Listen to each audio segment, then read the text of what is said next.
Supercoach and Fantasy Sports Show. You are now listening to the Insight Fantasy Sports Podcast.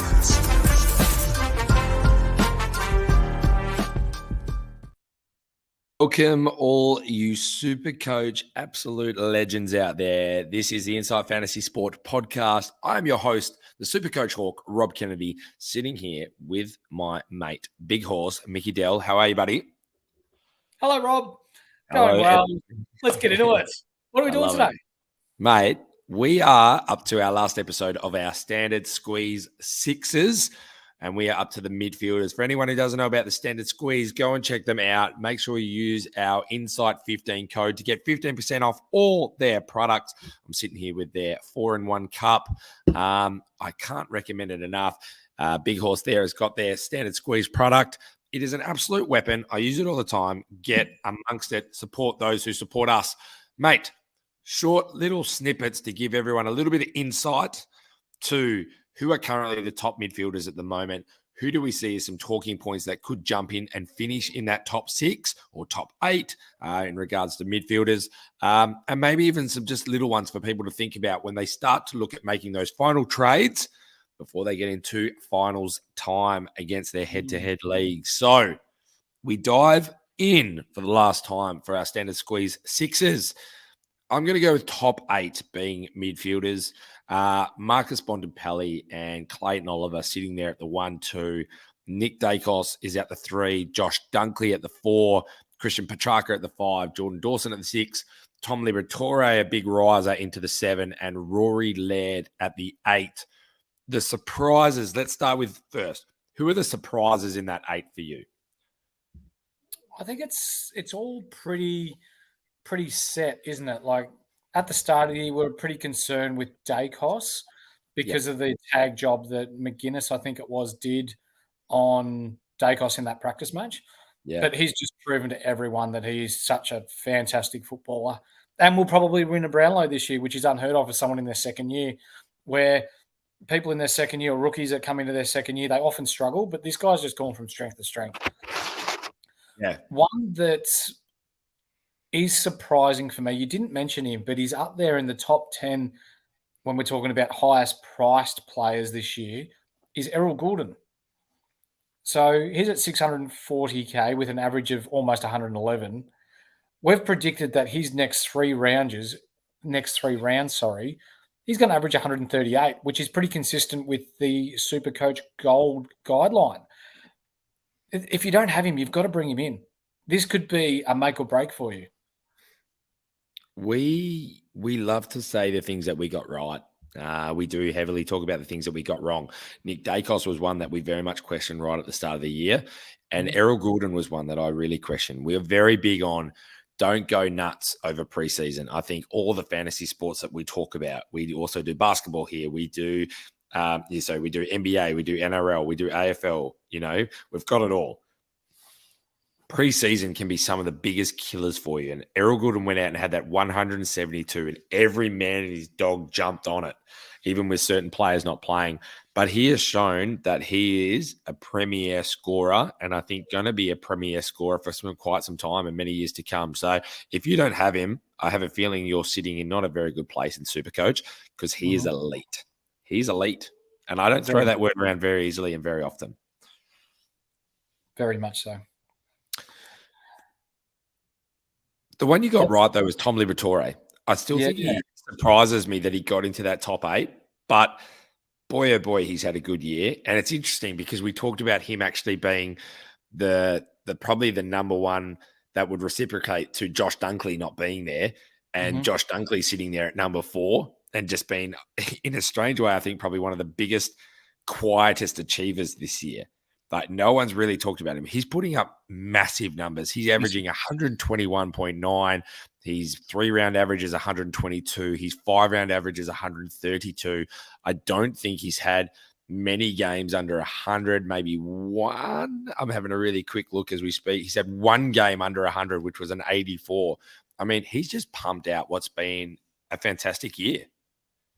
Yeah, he's been unbelievable. And as you just said, he is worthy of what he's accomplished this year, given the hard work that he does in and under. But he was primed to take over from Dudley as soon as we knew he was leaving. So I think that's his role for the next 2 to 3 years, and you can lock him in for Supercoach relevancy moving forward. Tom Liberatore. I mean, we talked about Dunkley's numbers just before. Tom Liberatore pretty much mirror images them. He's only had 3 games under 100. And in those 3 games, he had a 75, an 80, and an 87. But he's also had about 3 or 4 games over 140 as well. So he's had a 149 against Sydney. He's had a 139 against Port Adelaide. He had a 141 against Carlton. He had a 140 against Fremantle. And he had a 141 against Richmond.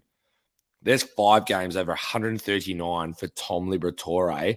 And I'm still looking at a multitude of numbers here where he's in the 120s as well. That's insane. You'll sit there and say, when the Bulldogs play, VC on Bont or VC on English, which makes very good reason, he's just flown under the radar and had a great year. And he's been one of those players where I've had him since round 1 and just enjoyed getting his score. It's been fantastic because not many people have had him. No, that's right.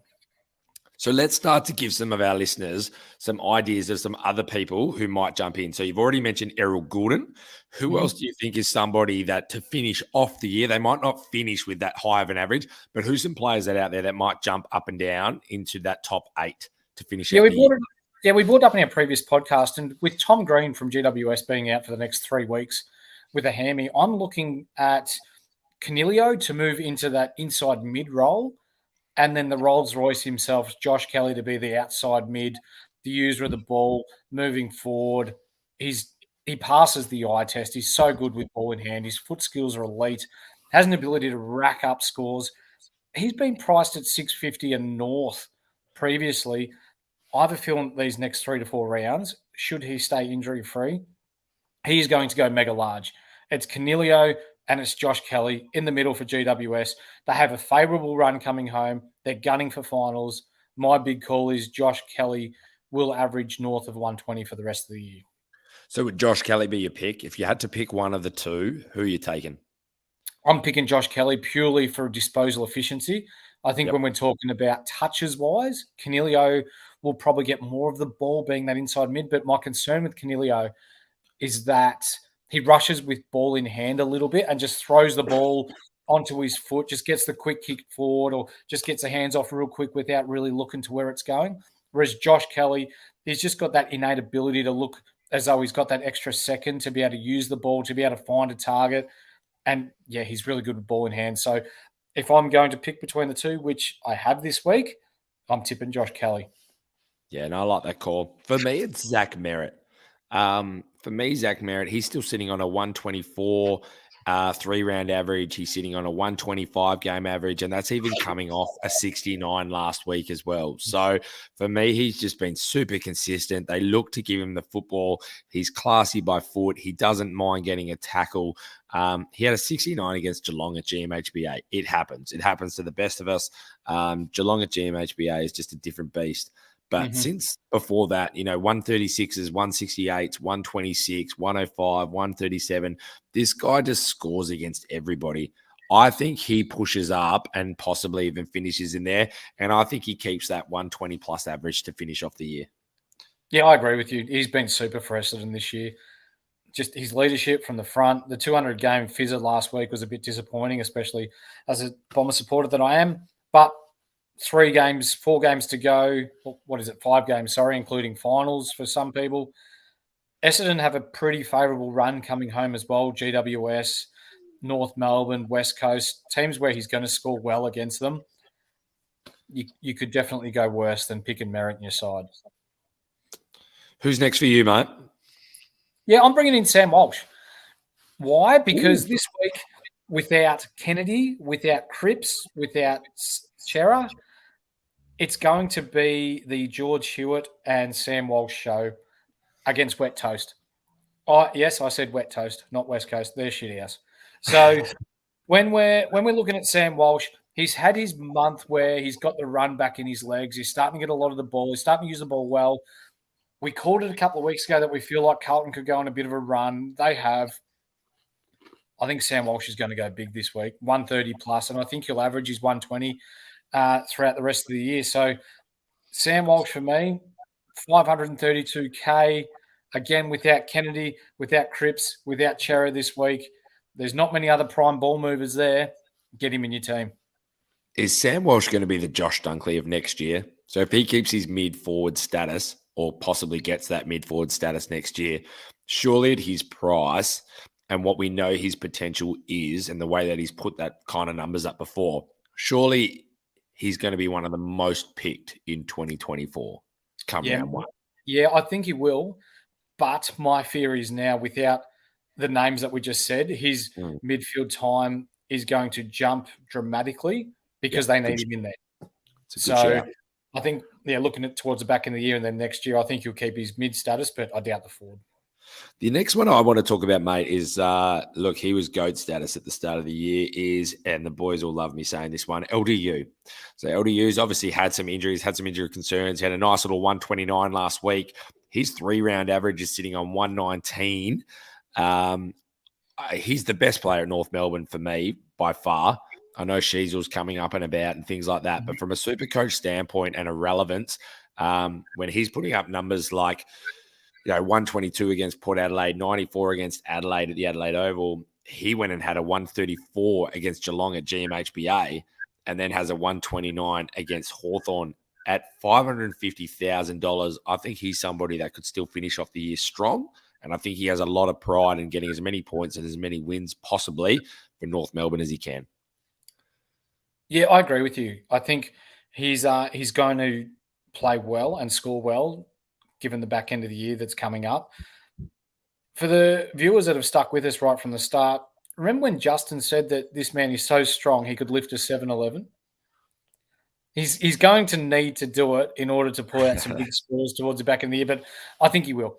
He's got that ability that no matter what the score is, regardless of whether they're getting pumped, his game is just brute, in and under, get the ball out, bust through packs, kick long, inside 50. They've got Sev Larkey down there. They've got Zerha. They will hit the scoreboard. It's a good shout. Next for you, mate. Next for me is one that I'm going to warn our listeners against, and they'll probably think I've got some form of illness when I say this, but Touk Miller. So he's at 518K. Yeah. At the last couple of years, he's averaged 120, but I'm going to throw you out some numbers because we all love some stats. So Gold Coast have 6 games left. GWS, where he's got a career average of 89. Brisbane Lions, he's got a career average of 98. Adelaide in Adelaide, career average of 84. Then it's finals time. Sydney, he's got an average of 100, which isn't too bad. Carlton, he's got an average of 99. And then North Melbourne, he only averages 96. So there's only one team there, and that's Sydney, where he averages just on 100, that his career average is over 100. Mind you, he has gone large in against some of those teams, but remember, he had 10 weeks off with a knee. He's come in a little bit underdone. He's not going to be to the extent of Callum Mills and not score that poorly, but I don't see the big scores for Touk Miller at the back end of the year, especially with the likes of Flanders, Rowell, and Anderson pumping through their midfield now. I think the biggest reason people are looking at him is the $518,000 price tag. So we talk about an LDU just before at 550. We talk about Touk at a 518. I think everybody knows what Touk has done, but I think you're spot on. I don't see him averaging more than 108 to finish off the year, which right now, if you're looking to make a bit of a difference, I'd feel way more confident in the names that you just mentioned, Josh Kelly, LDU came out, Zach Merritt, those types of players. Those are the ones that I'm starting to put a bit more confidence in. The problem is Zach Merritt's at 667,000, so I could get why you would go an LDU at 550, but I reckon LDU finishes the year strong. I don't think Took's going to give you the big numbers. I think he's just going to be a solid 105, 110 type player. So we thought the same about Callum Mills. Callum Mills' first 2 games back, he scored 77, subbed off at 3/4 time. And then he scored 101. Touk Miller, his last 2 games, 92 and 101. Very, very similar path to what Callum Mills has done. So, yeah, I expect that it's going to be a similar trend. He's not going to score that uber premium that we know him to have, but he'll average around that 100 for the rest of the year. Let's play the So, price tag. Let's play the price tag game with you, mate. If we're talking about bargain prices, and I think somebody that people shouldn't snooze on to finish out the year, and will actually give you some flexibility because of his DPP. He's at 482,000. His last 3 games: 111 against Sydney, 120 against North Melbourne, and 117 against Essendon. He's going into the midfield more consistently for Geelong, and I'm speaking of Tom Atkins. love it. When I know players and teams out there don't have many trades left, if you can bring someone in that has a sneaky DPP to be able to flip a little bit as you go along, I reckon you could do a lot worse than Tom Atkins. And I think he's going to be consistently putting up decent light numbers that will get you what you need for the finish of the year. Yeah, I agree. He's got the defensive mid dual position as well. He's really come on the last few weeks, and it's sort of gone hand in hand with the form resurgence, I guess, of the Geelong Footy Club. They're getting it right at the back end of the year. He's quite a prominent inside mid when he's playing. Yeah, that is a good choice. I don't think he goes uber high when you're talking about your 140s, 150s. No. But if you're talking consistently 120 to 100, and you can use him as covering your back line if someone goes down, that's a pretty good choice, especially And at that price. I think there's a few players out there at the moment, a few teams out there at the moment that don't have many trades left, that don't actually have a lot of money to play with. They're not looking for they can't do the downgrade upgrade. They've just got to kind of do a little bit of a move and make some cash. He's one that I would definitely look at to just give you a bit of a consistent finish to the year. Sure. I think he's found his role and I think he gets it done. The one last player I want to mention, and obviously no one's looking to bring him in, I wouldn't take the risk, but it's also to give myself a pat on the back to holding on to him, is Will Ashcroft. And he's making the Rising Star competition a very interesting one this year between himself, Sheasel. You could talk about Jai Miss a little bit in that as well, but it was definitely Sheasel's medal to lose at the start of the year, and maybe it still is. But Will Ashcroft has just gone absolutely bananas to finish off this year and to show what type of player he is. He's sitting on a 123 game average, a 102.5 game average. His numbers at the Gabba are just absolutely off the charts. So last games at the Gabba, he's gone 124, 87, 111, 148. He still has 1, 2, 3 of the last sort of 6 are at the Gabba as well. So for those that held on to Will Ashcroft, Well done. He's going to be a gun. He's going to be an absolute gun. I like people throw out the questions. If you could only pick one, him or Sheasel, who would you pick? I love the people who just go, who cares? You can't go wrong. They're both absolute guns, and I look forward to watching them play for many more years. Yeah, when you're talking about good drafts and shit drafts that come through, I think this is right up there with, your top 3 or 4 players, especially Sheasel and Ashcroft. Even Fletcher, like he was taken a bit further on in the first round. He looks really good.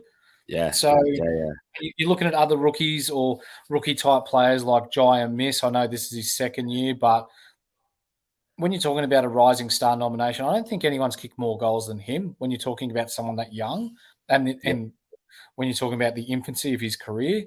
Michito Owens, Justin Herbert's brother. Yep. Yeah. When you're talking about his type of game plan, though, like he's for someone that's so small, he's awesome above his head. He's really good at his feet, uses the ball really well, and does a lot with it with bugger all touches. So there's elite level football here when we're talking about people that have played 25 games or less running through the AFL at the moment, and really exciting for teams moving forward. Yeah, there's a Brisbane they've hit the jackpot with their father sons. I think they're 2 absolute gun players. Yeah, looking forward to watching them run around. I think there's a lot more ready-made coming out of that young system. There's always that question asked of whether they're too young and what that looks like. But look, I don't want to say soft. Soft is not the word. Football is a bloody tough game. But I think with some of these rules coming out now about the dangerous tackles and things like that, I think these boys can come into the league now and really hit it with everything they've got, because there is a little bit less fear, I think, of getting hurt by a man. And these guys are super talented. They are super talented. They're doing things. Like we talk about Nick Dacos possibly winning Brownlow. The things he's doing that just becomes second nature to these young boys coming in, mate. I actually think the footy is in good place moving forward, albeit albeit the tackle rule needs to be looked at a little bit. I don't think they've quite got it right just yet. And remember, Nick Dacos in his second year of footy. He's amazing. He's amazing. Mm-hmm. I chew a lot of my words at the start. I still stand by some of my words at the start. I didn't like the cheap kick components and things like that. But now he is showing himself as he's gone into the midfield. And that was the challenge that I put out to him. Not that he's listening to my challenges, but he definitely is. Thank you. I appreciate it. We have some serious followers and I appreciate it. But yeah, he's gone in there now and he's just elite. And I know they're a good team, but he actually makes that team a million times better for sure. Mm-hmm. Mate, we could talk midfielders till the cows come home. Do you have anyone that we've missed? Anyone else that you want to throw out there as a last word or any other last words before we wrap this standard squeeze up? No, not really. Like neither of us have mentioned Darcy Parish, where this time last year he was uber elite. Yep. But I think with the likes of Nick Martin, Ben Hobbs, he's really come on. Zach Merritt, I don't think there's as much ability for him to get his own ball and not worry about the defensive side anymore. And it doesn't align well with Brad Scott's structure. So I don't see him as a pod nor someone that's going to finish top 8 at the end of the year. Tim Kelly for West Coast, maybe, because he is the only one that gets any decent ball inside there. But there's not really anyone else apart from the names that we've mentioned, top 8, or those ones that could come on that are really going to shape your team to make you either a finals team, win a finals, or potentially miss out on your finals. Yeah, not with the price tags and anything like that. I think we've mentioned them all. Look, mate, I've really enjoyed doing these standard squeeze sixes. I hope everybody goes back, has a cheeky little listen. We will, as we watch where the players finish out this year and see if we can give ourselves either a kick up the butt or a pat on the back for the decisions that we've made and the calls that we've made. So far, I think we're going not too bad. But big shout out to the standard squeeze. Make sure you go and use the Insight 15 code for 15% off all their products. Make sure you support those who support us. Mate, always a pleasure. Until next time, this has been the Insight Fantasy Sport Podcast.